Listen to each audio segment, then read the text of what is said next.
Today is Tuesday, Parashat Vayikra, and this coming Shabbat is actually called Shabbat Zakhor. The Shabbat Zakhor, we're going to take out two Sifrei Torah. It is the Shabbat right before Purim, and since it's Shabbat before Purim, we read in a second Sefer Torah the portion that has to do with Zakhor. Remember what Amalek did to you. That is at the end of Parashat Ki Tetzeh. So the first Sefer Torah will read Parashat Vayikra. In the second Sefer Torah, we will read the reading that has to do with remember what Amalek did to you, because after all, Haman was a descendant of Amalek, and just before we have the holiday of Purim that has to do with our being saved from the plans of Haman, who was a descendant of Amalek, we read this portion in the Torah that has to do with remember what Amalek did to you when you went out from Egypt. And there is a concept that the majority of the poskim hold that this mitzvah of reading or hearing that portion being read from a kosher Sefer Torah is a mitzvah min Torah. It's a mitzvah aseh min Torah to read, to have this reading done. So that's why it's important that before the reading of the second Sefer Torah is done, that the Rabbi or the Shliach Tzibur awakens the people in the synagogue to inform them that this is a mitzvah, that they should have in mind to fulfill the mitzvah. And the person reading from the Torah should have also in mind that through his reading and the people hearing, the mitzvah is being fulfilled of having this portion read from the Torah. Even if a Shaliach Tzibur read from the Torah and fulfilled already the obligation in one shul, in one synagogue, he can again read it for other people. Have to be careful that the young children don't make noise that when the portion is read, and especially sometimes when we mention the name of Amalek, people have a tendency to make a lot of noise. So we have to make sure that the people hear the word Amalek being read from the Sefer Torah. So if there was a lot of noise, maybe it should be repeated again so that people hear it correctly. Now, when we take out the second Sefer Torah to read from the portion of Zakhor et Asher Aserecha Manech, it should be from the most beautiful Sefer Torah that we have in the shul.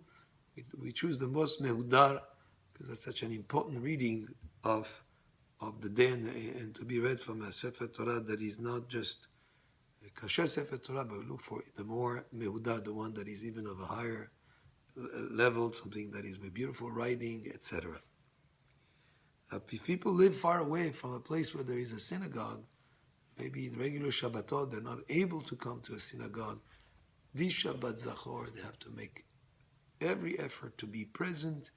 And if they live in a faraway farm or in a village somewhere, they should come to a place where there is a synagogue to hear the reading of Parashat Zakhor. If some reason they missed out on hearing the parasha being read from this portion of Parashat Ki Tetzeh that says about Zakhor Tasha Asam Lechag, if they missed it in this coming Shabbat for whatever reason, then they can fulfill it still on the time that we come to Parashat Ki Tetzeh.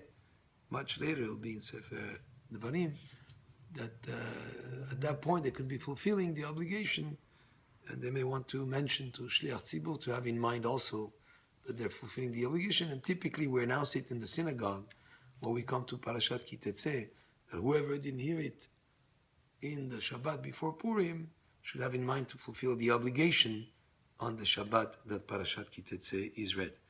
Now, it is preferable that if a person is a Sephardic person and he's typically praising Ashkenazi shul, that he should make sure that he hears it being read according to Sephardic pronunciation.